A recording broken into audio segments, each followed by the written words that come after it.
me revoici avec une nouvelle vidéo. Donc faites pas trop attention à ma tête, hein. Je suis vraiment naturelle.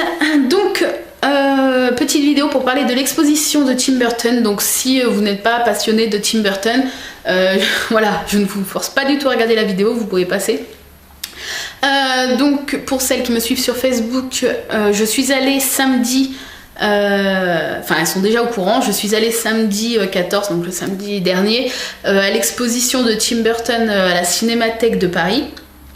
La Cinémathèque de Paris, c'est à côté de la gare de Paris-Bercy. Donc voilà, vous prenez le train jusqu'à Paris-Bercy si vous avez la possibilité, et ensuite c'est à 500-700 mètres, c'est vraiment à côté, c'est indiqué, enfin voilà, vous pouvez pas vous perdre. Et donc voilà, donc avec mon copain on est parti déjà en fin de matinée, donc on n'est pas parti, on n'a pas pu partir plus tôt. On est arrivé en début d'après-midi, enfin dans les heures du midi, début d'après-midi, on s'est dit, on avait faim, on s'est dit bon c'est pas grave, on va directement à l'expo.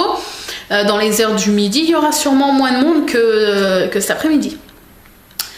Quelle erreur, quelle erreur! Nous voilà arrivés au bout d'une petite dizaine de minutes de marche à la Cinémathèque, donc qui est entourée d'un beau parc. Et là on voit une queue monstre, mais quand je vous dis monstre, une queue décourageante, vous n'avez pas du tout envie de la faire. Et là on s'est dit bon bah c'est pas grave, il nous reste encore toute l'après-midi. Vu la queue ça peut pas être pire, on va aller manger, on va aller se balader et on reviendra dans l'après-midi. Donc c'est ce qu'on a fait, on a été manger, on a été se balader. Et nous voilà revenus donc vers 16 h, et là j'ai cru halluciner, la queue était encore plus longue que le midi.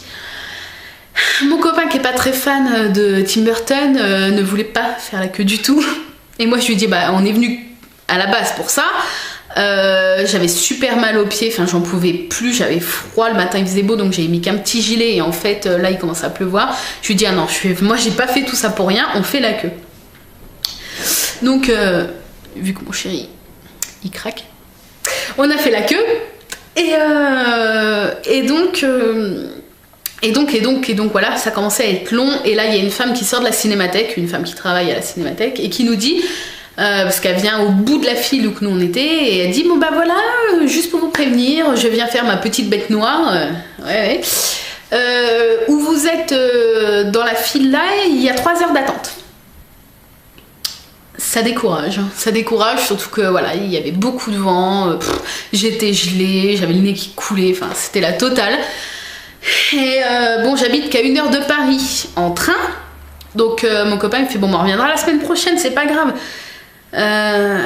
Surtout que la nana elle nous dit si vous avez la possibilité de revenir, prenez les tickets coupe-fil sur internet.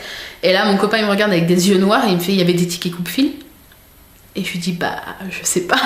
Et en fait c'est vrai que voilà, j'ai vu qu'il y avait une expo de Tim Burton, j'ai pas cherché plus à savoir et sur le site de la Cinémathèque c'est pas vraiment mis en avant, mais voilà il y a possibilité sur le site de la Cinémathèque et le site de la Fnac d'acheter des tickets coupe-fil, donc vous les achetez sur internet et je vous conseille vraiment de le faire parce que c'est la folie sinon, surtout si vous avez prévu d'y aller un week-end. Oubliez vraiment, enfin oubliez, vous pouvez faire comme nous, attendre 3 heures mais faut avoir les nerfs accrochés.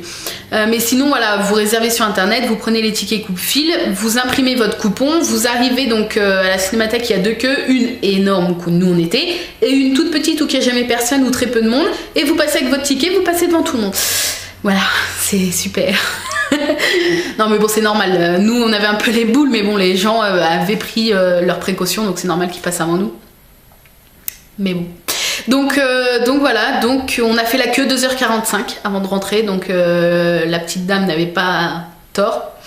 Et donc voilà, moi je pensais pouvoir prendre des photographies avec mon réflexe, donc j'étais toute contente, sauf que sur Facebook, donc certaines filles m'avaient dit qu'on n'avait pas le droit, ce qui me semble bon maintenant logique quand j'y pense. Et donc j'ai quand même tenté le coup, je voyais des gens, parce que la queue était donc très longue, et je voyais des gens qui rentraient avec leur réflexe autour du cou, je me suis dit bon je vais faire pareil, je vais tenter. Je le mets autour du cou, on arrive pour payer, enfin pour acheter le ticket, et puis là le monsieur il me fait vous rangez votre appareil photo, c'est interdit. Je me suis dit non, je vais pas pouvoir prendre en photo les dessins de Tim Tim, c'est pas possible. Tim Tim c'est pour les intimes, je l'appelle comme ça parce qu'on est vraiment intime. Bon, si vous êtes intime aussi avec lui, vous pouvez l'appeler Tim Tim, mais c'est que pour les plus intimes. intime. Intime. Bref. Donc, petite parenthèse. Donc je range le réflexe dans le sac à dos. Et je me suis dit, oui, en tant que petite délinquante, je vais tenter avec ma tablette de chocolat. Je vais tenter avec mon iPhone de prendre une ou deux photos sans le flash. Ça peut pas déranger. Puis bon, une fois rentré, le téléphone dans la poche, ça se voit pas. On rentre, donc la première salle... Enfin, il y avait déjà beaucoup de monde, alors c'était pas facile pour voir les petits dessins, les petits tableaux qui étaient au mur. La première salle était vraiment très jolie, elle donnait l'impression d'être très grande. Je sais pas si vous avez déjà fait la maison hantée à Disney, quand vous êtes dans la première salle et que l'ascenseur il descend ou il monte, je sais jamais, et que vous avez l'impression que le plafond devient très haut. En fait, ça donnait cette impression quand on arrivait dans la première salle, parce qu'il y avait des grands tableaux très longs. Et donc voilà, c'était super beau, c'était assez sombre. Je me suis dit, bon bah voilà, je vais pouvoir prendre quelques photos. Mais non, tout simplement parce que ils avaient mis des personnes presque dans chaque pièce pour surveiller. Bon, ce qui est normal, c'est sûr, hein, vous allez me dire, pour surveiller, sûrement pour les vols déjà. Et pour pas prendre des photos. Donc il y en a qui tentaient avec le flash, hein, ça c'était des suicidaires, des gros fous. Donc le mec il arrivait, s'il vous plaît rangez l'appareil. Donc voilà, donc c'était un peu mort. Donc très jolie expo. Si vous pouvez y aller en semaine, allez-y en semaine, parce que là il y avait vraiment beaucoup de monde, c'était pas facile de se faufiler un chemin pour voir les tout petits dessins. Et donc ce sont vraiment des dessins originaux, des peintures... des vraies peintures que Tim Burton a réalisées, qui sont donc sous verre ou non, ça dépend, et accrochées au mur. Donc la première petite salle, donc comme je vous dis avec les grands cadres, c'est pas mal sur l'univers. Enfin il y a des trucs, il faut savoir que l'expo est assez sombre, hein. Si vous attendez à une expo plus Tim Burton, Alice au Pays des Merveilles et tout, oubliez, hein, c'est surtout Tim Burton, c'est plutôt le côté sombre de Tim Burton, et je sais que pas mal de personnes n'aiment pas forcément. Moi j'aime bien, donc j'aime bien ce côté sombre et décalé. Donc voilà, on voit donc les premières images dès qu'on arrive, c'est un peu déconcertant. On voit des bébés avec des épingles, du sang, des têtes coupées. Il y a pas mal d'images de Mr. Jack, Sally. Donc voilà, c'est vraiment sombre. Et ensuite, on arrive dans une petite pièce avec des lumières bleues. Donc c'est comme en boîte de nuit, dans les néons bleus. Tout ce qui est blanc sur vous, y compris les petites poussières ou les pellicules pour certains, ça se reflète tout de suite, ça fait fluorescent. Donc j'avais la bonne idée d'avoir mis un soutien-gorge blanc. J'étais pas au courant, hein, bien sûr, donc mon haut étant un peu transparent, ça faisait très très blanc. J'avais mis un collier comme celui-ci avec un petit nœud en satin blanc. Le petit nœud il ressortait comme je sais pas quoi. Les dents, les yeux, je vous raconte même pas. Mes petits boutons, mes petites plaques, tout ce qui était un peu clair, ça ressortait. Donc, mais par contre, cette pièce était super belle parce que voilà, c'était des dessins que Tim Burton avait réalisés sur des fonds noirs avec des couleurs fluorescentes, et donc avec la lumière noire ça ressortait. On se serait cru vraiment voilà, un peu dans une maison hantée, mais avec des couleurs vives. Enfin, ça faisait une ambiance, ça faisait peur limite, mais c'était super, enfin c'est super beau à voir. Ensuite, la salle d'après, c'est une très grande salle. Donc il y a pareil, plein de tableaux, plein de croquis et quelques statuettes au milieu. Et dans cette salle, j'ai pu prendre 2 petites photos parce qu'elle était très grande et il n'y avait qu'une femme qui surveillait. Donc voilà, j'ai pris 2 toutes petites photos. Photos que, voilà, pour ceux et celles que ça intéresse, vous pouvez les retrouver sur ma page fan photographie, angie.s-photographie sur Facebook. Il n'y a que 14 photos de toute la journée et que 5-6 de l'exposition, parce que j'ai vraiment pas pu prendre grand chose. Mais c'est quand même intéressant si vous voulez aller voir. Je vous mettrai le lien ici. Et donc cette salle est assez intéressante, il y a des grands tableaux, plein de petits croquis, et puis certains croquis, ils sont carrément pas détachés du carnet, ils ont mis sous verre le petit carnet entier de croquis avec le croquis qui est exposé donc sur le devant. Enfin, ça fait vraiment, voilà, c'est vraiment bien je trouve. Ça fait authentique. Ensuite, la salle d'après, on passe... je voulais le prendre en photo, mais j'ai pas pu. Il y avait un espèce de poupon sous verre avec plein d'épingles et tout. Il était tout bleu.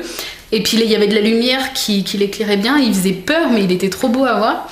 Sinon il y avait un petit écran de projection, mais voilà, tout le monde s'agglutinait autour. Moi j'ai préféré continuer à regarder, c'était des extraits de ces films, donc bon, je les connais par cœur, donc j'ai préféré en profiter que tout le monde s'agglutinait pour regarder, pour pouvoir mieux voir les dessins sur les murs et les statuettes. Donc voilà. Ensuite on arrive à une salle, vers une salle que j'ai vraiment adorée. C'est plus la partie Tim Burton, Mr. Jack, Édouard aux mains d'argent, Les Noces funèbres. Voilà, ça c'est vraiment la salle que j'ai beaucoup aimée. Il y avait des statuettes de tous les personnages des Noces funèbres. Et il y avait 2 grandes, mais quand je vous dis grandes, elles étaient énormes, plus de 50 cm au moins, de Victor et Emily, des Noces funèbres. Et voilà, elles étaient vraiment super belles. D'ailleurs, je les ai prises en photo, vous pouvez les voir sur ma page Facebook. Il y avait le vrai costume d'Édouard aux mains d'argent. Alors quand je vois le costume, il est magnifique, c'est sûr, mais je me dis, waouh, Johnny Depp, il était comme ça, parce que le costume est super fin. Et il y avait 3 masques de Batman, 3 vrais masques de Batman. Qu'est-ce qu'il y avait d'autre? C'est tout, je crois. Ensuite il y avait une autre salle de projection où tous les gens s'agglutinaient, donc j'ai pas regardé. Ensuite on arrive à la partie Mr. Jack, donc que j'ai vraiment adoré. Il y a tout un alignement de au moins une trentaine de têtes de Mr. Jack. Je voulais prendre en photo mais j'ai vraiment pas pu. Les têtes de Mr. Jack avec toutes les expressions de son visage. Donc il y en a qui sont marrantes, il y en a qui font peur. Enfin moi c'est mon long métrage de Tim Burton préféré, donc bon, j'ai vraiment trouvé ça marrant. Il y a plein de dessins. Ensuite on arrive à la partie Mars Attack et après il n'y a plus grand chose en fait. Après c'est il y a quoi d'autre? Ah, il y a un petit peu de Charlie et la chocolaterie, mais en fait, à partir de Charlie et la chocolaterie, dans l'ordre chronologique de ces films, peut-être qu'ils n'avaient pas la place de tout exposer, mais il n'y a plus tant de croquis que ça. Voilà, après, il y a une toute petite partie pour Dark Shadow, un de ses prochains films qui va sortir là, cette année. Et puis après, voilà, après, il y a tout un cadre avec une